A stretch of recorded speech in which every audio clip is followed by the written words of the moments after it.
Hello, everybody. Welcome to another episode of the Convergence Healing Podcast. My name is Peter Bedard, and I have a lovely guest for you guys today. I always try to find a way to inspire, to share, to learn, to grow, and to share all that information with you guys. So today we have a guest, but first, I need to talk about our joint partnership that we have going, and got to put on the glasses for this. So today's episode is sponsored by the Global Wholeness Clock. It's by Earthwalk, and Earthwalk's mission is to create a global culture of peace that we are tending to the moment of joy in their global moment of peace. To find out more about the Wholeness Clock and its other shows and programs, please visit their website, which is www.earthwalkunited.org/wholeness clock. It's a super good organization, guys. They do some really neat things. And if you're interested in any kind of meditation or growing some spiritual awareness or creating a spiritual community for yourself, check out Earthwalk and their Global Wholeness Clock. So thank you so much for tuning in. And today we have Sue. Sue, I met you actually through a super cool business program that I've been part of for, I think it's been like 17 years, which is just crazy to think about. And I just think, I know I just met you. You were part of the business, but I didn't get to know the people that are in that side of the business. And I'm so excited. It's the perfect timing, beautiful synchronicity. And I love the short story that you shared with us, with me specifically, which is why I wanted you on the show. So tell us a little bit about yourself and feel free to just launch into that story. Oh my gosh. Okay. Well, yeah, you'll have to, there's so many stories. You'll have to maybe guide me to that one. So anyway, I'm Sue. I'm Sue Brooke, and I'm an author, speaker, relationship marketing and networking expert, business coach, marketing strategist, anything to do with business and marketing. My background is I've been a business owner, serial entrepreneur, opened my first business when I was 22 years old. It was a ballroom dance studio back in the middle of the cornfields of Nebraska. And I'm currently in California right now. And I'm working for an amazing company called Alignable, which is the small business network. And yeah, doing all kinds of cool things. So you started your first business as a ballroom dance. Wait, what was it again? Yes, ballroom dance studio. So I got out of college. I was going to be an elementary school teacher. My daddy was a teacher, and I love to dance, and I got a job at Fred Astaire Dance Studio, and that was my first introduction to business. Like, I literally grew up in a teeny little town like Mayberry, and I thought, what is this? They're paying money. What is this whole thing where they're paying all this money? And I learned about entrepreneurship and business, and I just, one of the other dance instructors and I said, let's go start our own business. We had no clue what we were doing. Went back to my college town, and we did it. It was amazing. Didn't have any money for marketing, didn't have any clue anything about business, and just went out and started building relationships. And that's how I built all my businesses. So. That is fantastic. I think relationships are the way to grow business. All as a therapist, my clients always come to me through referrals. Every now and then I'll put a little ad in a magazine or do something like that, mostly because I have my friends that are publishing magazines and I just support them. But I've never found any other marketing to be really as truly effective as that relationship and building relationship with my clients, maintaining that relationship, and then sending them cards and connecting with them and letting them know I'm thinking about them, and they come back and they send their friends to me. So I am blessed to be part of several family systems because of the work I do and the relationships I build with those families. Now, one of the things when we first talked was how you had really that idea I used that made you laugh a lot, like the gold in the garbage, right? Lemonades from lemons, right? That whole type Yeah. of experience, right? And how you had gotten a lot of lemons recently, a lot of what I would call the garbage, and you created this gold, and you're in this amazing experience now. So you had a rough place, a really rough place at one point, from what I understand, and you embraced it and you accelerated over it. And that's the story I remember. So would you share that story with us? Sure. There's actually a couple of them. I mean, it's been way more than once that that things like that happen. I think it's because I'm a really trusting person. I grew up, like I said, in a teeny little town, and everybody trusts each other. And so that's how I grew up. And so, I've learned throughout my years of experiences that not everybody is like those people back home. So, my first experience, I guess, of really losing everything at one point was, I guess, let me go back to, I was married to a musician for 13 years, and it was super fun and had great life. But I did something that a lot of women do. I've seen men do it too. But I literally gave up all of my identity. I lost my entire identity to that marriage and that whole situation. I was a musician's wife. I was, behind the scenes. No one really knew who I was. And when that marriage ended really suddenly, and then immediately after that, I was in a horrible car accident. I literally should not be sitting here today. I'm full of titanium, and it was not a good experience. But I remember waking up in the hospital room, being pulled out with the jaws of life. I was hit by a Ford F-250 truck in my little Beetle convertible, and I remember thinking that I had no friends, that all my friends were his friends, and what was I going to do? I didn't have anything to focus on in my life. I had no idea who I was. And I remember opening my eyes in that hospital room, and there were this room full of people. Like, I can see them. I literally get chills every time I tell this story, because I go back there, and I was just amazed that all these people were in my room because they cared about me.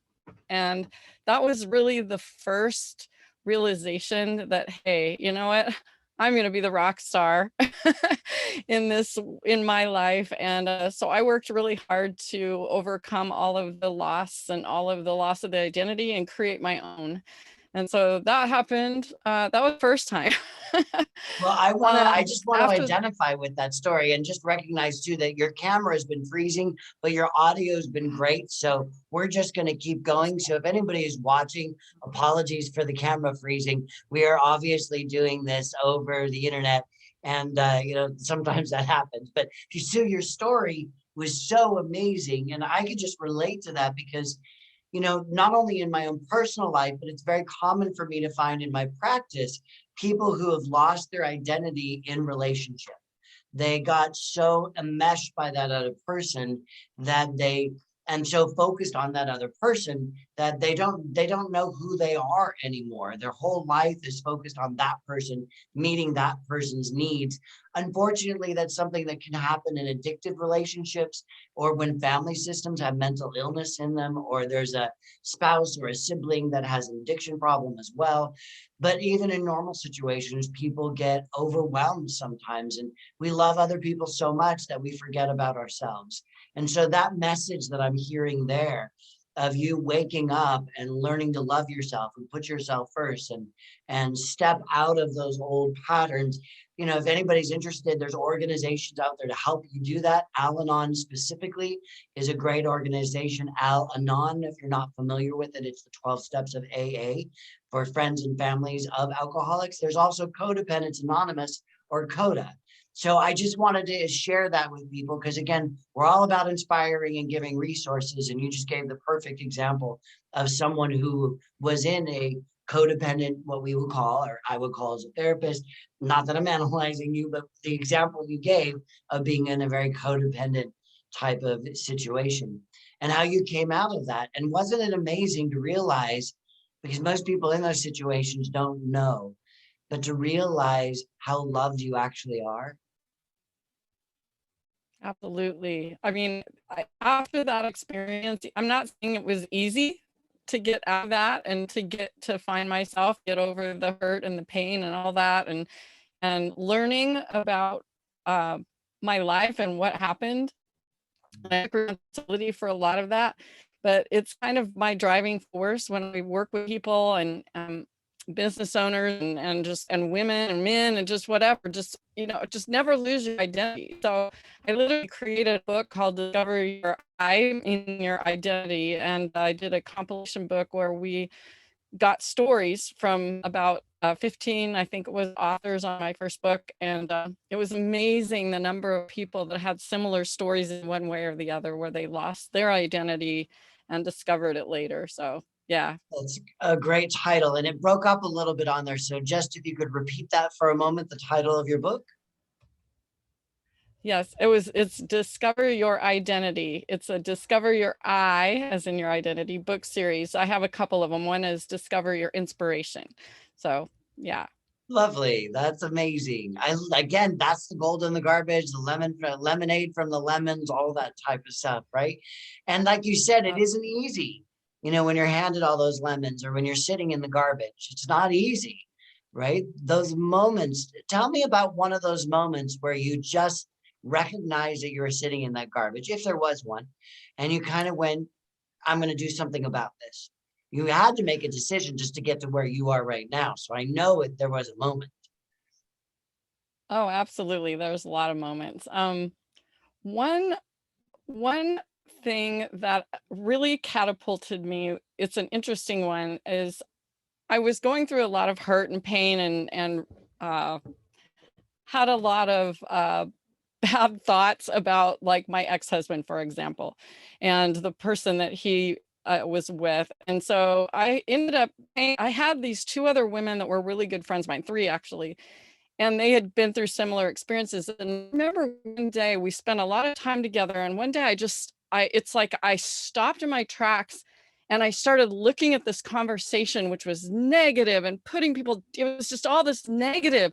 Oh, I just wish these bad things on these other people. And it was just, I don't know what happened. I kind of came out of my body and went, oh, heck no, I am not going to be a part of this anymore.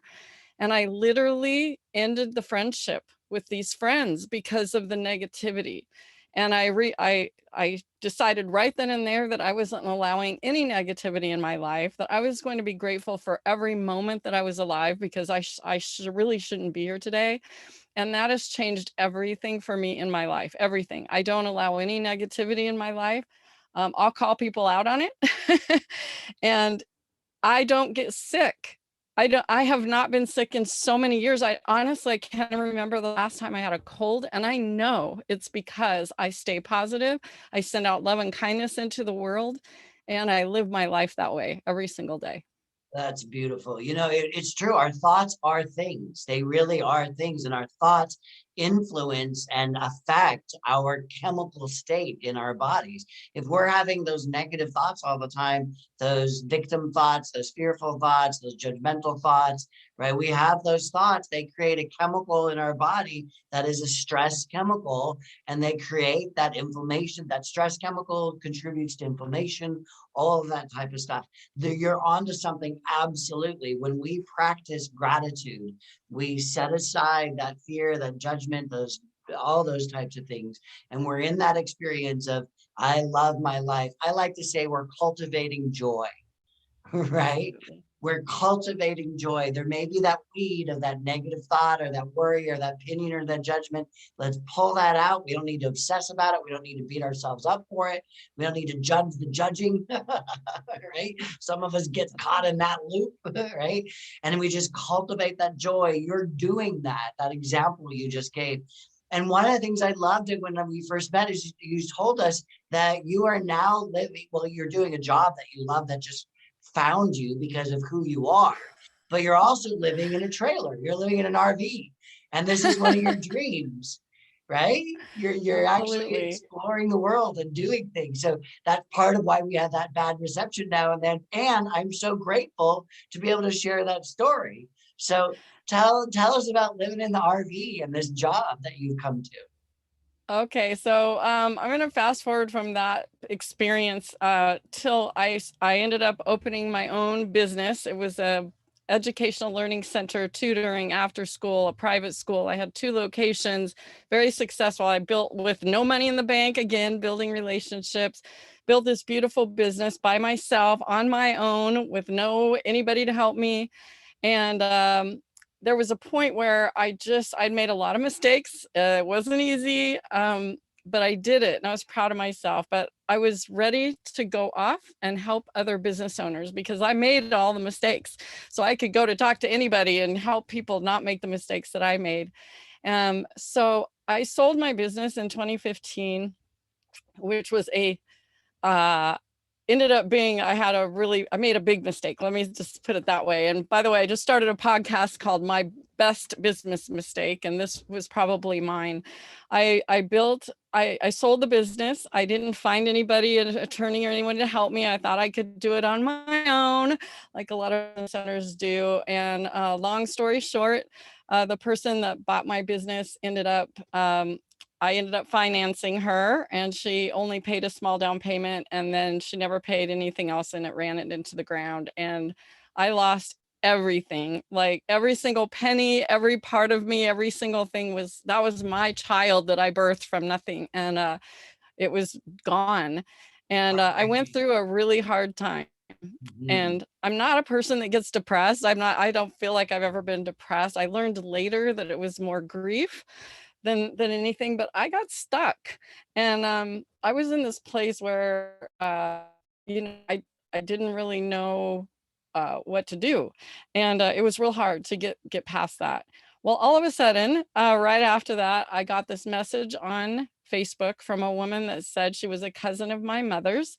And she said, "You have a sister." And I met a sister on Ancestry through ancestry.com, learned that I had this amazing sister who she was 8 years older than me. Our mother had come from Nebraska to California, met a Navy man in 1954, had a baby, gave it up for adoption, and never told anybody. And then my mother died when I was 8 years old. So that's a really super cool story. I found this amazing sister, moved to Northern California, didn't know one single person when I moved there. And because of the card system that you and I both know about, and because of this company called Alignable, it's a local small business network, I, a short amount of time, became kind of a celebrity in that community. A lot of people knew who I was. And so that started the catapult. So then fast forward again, pandemic hits a year ago, right? And I said, I have to help business owners. My heart was broken for these businesses that were just stopped, and so many entrepreneurs just stuck. And I said, I have to do something to help them. And so I started an online mastermind, virtual mastermind group, and I invited anybody and everybody to come. We just did our 1 year anniversary. And we've met people from all over the world and helped so many business owners. It's been absolutely amazing. So I know this is getting long, but then the coolest thing happened ever. One of my dreams was to have a motorhome and travel across the country and help small business owners and maybe start a show or a podcast and kind of be like the helpful Honda guys. And so Alignable, they reached out to me randomly, interviewed me. I told him about the masterminds. The founder said, I want to do a webinar with you on how to start these mastermind groups. Started talking to him and his other co-founder, and they just all of a sudden magically said, we want to bring you on board to help us start groups on Alignable. And now I'm on full time. And I said, here's what my big, hairy, audacious goal is. My BHAG is I want to do this. And I told him what I wanted. And the co-founder said, okay, let's do it. I about fell off my chair. And now I'm doing it. So the podcast came out yesterday, and I'm getting ready to start interviewing and traveling the US in my motorhome. So that's my story. That is amazing. I love that. I mean, rags to riches, lemonade from lemons, gold from the garbage, all that kind of stuff. And you did mention how we actually know each other, which is the card service. Give us just a 20-second thing on that, just so people, because we glossed over it. Just tell us a little bit about that. Okay, so I am a part of a wonderful company, amazing heart-centered company where, well, I'll just tell you how I use this. So when I moved to Northern California, I didn't know a single soul. I started going to networking events, and I would just meet people because I didn't know anyone, and I just meet someone. I take a picture of them, like a selfie. And with this app, you can put the picture on the front of an actual physical greeting card. I can voice text a message in my own handwriting and my own signature, and I can push send, and they'll get, the company will stuff and stamp and send the card to the person, and they'll get it in a few days. So I did that all the time. And then I would, And to be clear, you were taking a picture and putting it on a hard copy card from an app. I think you call it something else, not hard copy, but you're putting on a real paper card. And then the company was printing that in your own handwriting and mailing that to the people you were meeting, correct? exactly. And Okay. so what would happen was they would call me instantly, like, whoa, that was so cool. And then in the card, it was like, wow, it was so nice to meet you. I'm new to the area. I'd love to meet for coffee and learn about you and your business. We'd always meet for coffee. And then I do what I tell everyone they need to do, is the thank you card is the best thing anyone could ever do. I would send a thank you card because I know how busy people are. So I'd send a thank you card, and then I'd send them birthday cards, and I'm telling you, just between that and then meeting the local business owners on Alignable, people would just call me and say, I want to work with you, or you're amazing, or they would refer me. And I just became like, I couldn't go anywhere in the community without somebody coming up and saying they knew who I was, what I do, and they usually had a card I sent on their desk. So yeah, so I created, yeah, so it's pretty amazing. So Yeah. you So built multiple businesses on this idea of relationships, on this idea with no money, just figuring it out as you went along the way, building relationships. And then you started coaching people how to not make the mistakes that you're making and creating these masterminds. And Alignable saw what you're doing and they just hired you. That's just amazing. It's a great testimony for someone who came from like a experience where they lost everything and is just sort of saying, look, I'm going to follow my dreams. And following your dreams, you created what you want, you built relationships, and now you have this another great moment in your life to continue towards. It's so cool, Sue. I love that. I wish for everyone, especially now in this, everybody's gone through a crazy time, that people just need to realize, if I wish everyone could just understand that, stop going out and trying so hard to make things happen. I used to say that you have to make it happen. Nothing's going to happen unless you make it happen and go out there. But you know what? Figure out what your dream is and write it down, write in a journal. Journals are the best thing. I'm not joking, you guys. I have got to find this journal. In fact, I have a bunch of them. I have to crawl under my motorhome to find it. I literally wrote in my journal, and I didn't believe one thing I wrote. I wrote over a year ago, I wrote that I was going to be working with Alignable, and I was going to be traveling in my motorhome and doing all this stuff. I was like, this is never going to happen. I'm going to write it down, but and look what's like, it literally is true. So anything can happen.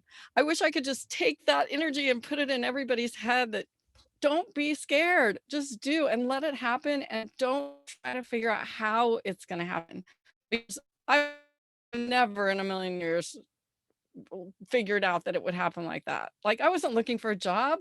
I was an entrepreneur. Hello. Right. So yeah, What's that's my interesting message. about what you talked about too is people often want to ask me questions about manifesting, right? Law of manifestation, law of circulation, attracting things, abundance, all that type of stuff, right? And they tell me that, well, I'm doing it, I'm writing it down. And I say, it needs to go a little further than that too. It needs to have the vision, and the vision has to be known in as much detail as possible. And especially it has to have an emotion attached to it. It has to have an emotional experience. It's one thing to be able to say, I want something, and have it just up in your head, to cognitively say, that, I want to work for Alignable, or I want to develop my business, right? It's another thing to have the emotional excitement, the feeling, the passion, the love, the joy, the color, the temperature, the texture, to know that with all of your brain, right? The tools of your brain are your senses, to know it with the color and temperature, texture and sound and smell and taste and all that type of stuff, right? And so it sounds like even though you were judging it as you were writing it down, you had a vision, you saw it, you felt it. You may have judged it and said, this is stupid and put it away, but that's when the magic happens. When the brain and the body are like one, it's the body mind and they're working together and they feel that image, that knowing, that vision, right? That's when magic happens and you cast that spell right there. Absolutely. And the other thing is when you're writing these things down, you need to write them as if they've already happened. Like I don't write, I wish I could do this, or I want to do that, or it will happen. It's like I am driving. I write this all the time. I'm looking for a newer motorhome right at the moment. I'm in an older one. And I am writing in my journal every day. I am driving my gorgeous brand new motorhome to blah, blah, whatever I'm doing. And literally, I mean, that's how I write in my journal. And another thing you can do that this is magic, like try this, is I'll write in my journal, like what I'm grateful for, what happened that day, whatever. And then I'll date my journal the next day as if next day already happened. And I write the last half of my journal as if, yes, tomorrow already happened. You have no idea how many times I'll go back and go, holy crap, like I can't even believe that happened. I wrote it down and it really did. Like this person is going to call me tomorrow and they just call me. It's like, what? It's a So thank it's you super letter from the fun to future. play with it. I do an exercise with my clients and I call it the thank you letter from the future. So yeah, absolutely. How cool. Well, Sue, we're at our time, but I want people to be able to connect with you. Throw out your Alignable connection too. I know you have your website, you have all your entrepreneur stuff, but throw out Alignable and the card company, whatever you want to do. Let people know how to meet you. Okay. Okay, my website is suebrooke.com. It's Brooke. You can find pretty much everything there. Definitely, if you have a business, get on Alignable. It's a wonderful place. It's not like LinkedIn. LinkedIn's big, giant, spammy, huge, big company. It's more for local small businesses, so it's a great place to go. On my website, I think it's on there somewhere. If you want to send a free card and try out the system, just go to cardsfromsue.com, cardsfromsue.com, and you could go send a free card anywhere in the world, postage included, and get a free account and check out. So that's pretty much, I did it all. You did. And give us the name of your book one more time. I have several, but it's the Discover Your I, as in your identity. So if you want to read about the identity stories, it's Discover Your Identity. It's on Amazon, and Discover Your Inspiration. Yeah, so That's great. that's it. Sue, thank you so much for being a guest. You know, one of the reasons why I do this show is because I want to support people like you in bringing your talents, your gifts, your businesses, your creativity into the world. So thank you for sharing that. Thank you for sharing your life story. Thank you for being an inspiration of how sometimes we can find ourselves in the garbage and there's always the opportunity to create that gold. So on that note, I'm going to, because I'm reading it. Earthwalk's Global Wholeness Clock and its daily moments offer a variety of opportunities such as global community access to live interviews, health and wellness classes, meditation, live music and art, consciousness connection, and relationship building classes. Again, find out more about Earthwalk and the global movement and the Wholeness Clock at earthwalkunited.org/wholeness clock. This has been a moment of joy on the Convergence Healing Podcast. Thank you so much for tuning in, my people, my people. I love you guys, and we'll see you next week. Ciao. Thanks, Sue. Thanks. All righty.